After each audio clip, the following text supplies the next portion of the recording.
Welcome to the Copper King Mining River. Today we're going to talk about Markham Gulch, what it looks like now, and what it looked like back then. So, stay tuned. Markham Gulch Now and Then.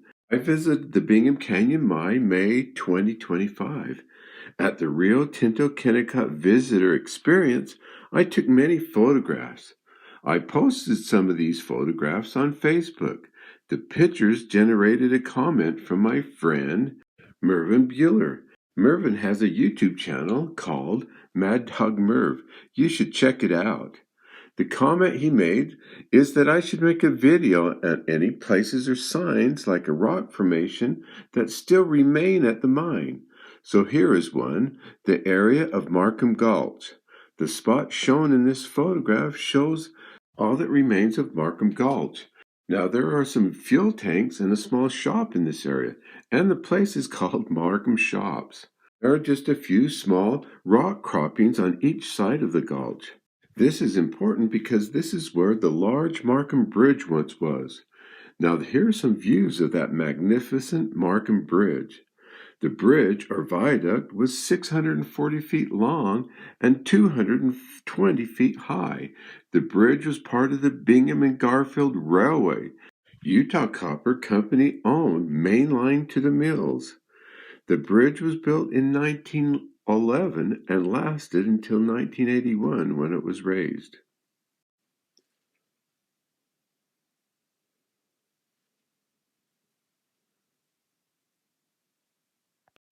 Let's show you some photographs of early Markham Gulch. Some were taken even before Markham Bridge was built. At one time, the gulch was filled with houses and even some famous businesses like the Elmerton Hotel and Canyon Hall with Canyon Motor on the ground floor. Some of the first schools were in Markham Gulch, and it was the location of the first Bingham High School. That was on the top floor of Canyon Hall. Markham Gulch was named after Markham Peak and the gulch it came down from. Markham Peak is at the elevation of 8,702 feet. Another source says the elevation was 8,698 feet, so pretty close. The peak was pyramid-shaped and can be spotted in many photos. The Markham Bridge was at the elevation of 6,340. Also called A-level. A-level, or 6,340, was the bottom of the mine for many years. The first underground test mine was at this 6,340 elevation. The first levels were named letters, starting at A-level and working their way up the mountain. Now, as you look at these two rock formations, know that this was once the bottom of the mountain. The mountain will be totally removed and replaced by this enormous pit. The rock formation was the top height of the Markham Bridge, and the Markham Bridge was 220 feet high. So the canyon floor was around 200 feet below this spot. The canyon floor was once filled with people, houses, and buildings. From Markham Gulch, Main Street worked its way up to the confluence where the road split right to Highland Boy and left to Copperfield.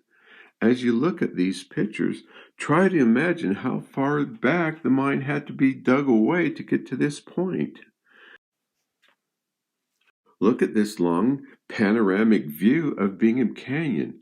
Note Markham Gulch and Bridge to the right, and how much of the town was eaten away. It shows all the way to Carfort Bridge or A-Line Bridge left. Then another panoramic view showing the mountaintops. Markham Peak is pointed out. Running through the center of the photo is B&G Yard. That B&G Yard extended from Markham Bridge to Carfort Bridge and into the mine. That's left. It gives you a good view up Carfort Canyon, home of Highland Boy. That's center left. These images were taken in the early 1980s. They show the building of a new road running down Bingham Canyon. This will become the main access road into the mine. It shows Markham Gulch being filled in. Now we have quite a few pictures of this new access road. Now I helped work on this. when I was working at the mine.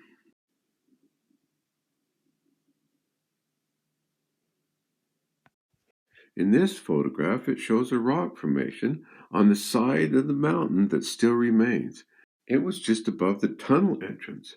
After trains crossed Markham Bridge, they entered a tunnel.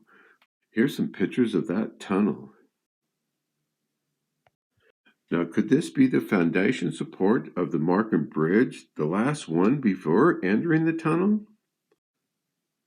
These photographs show the cut through the mountain that was on the opposite side of the Markham Bridge.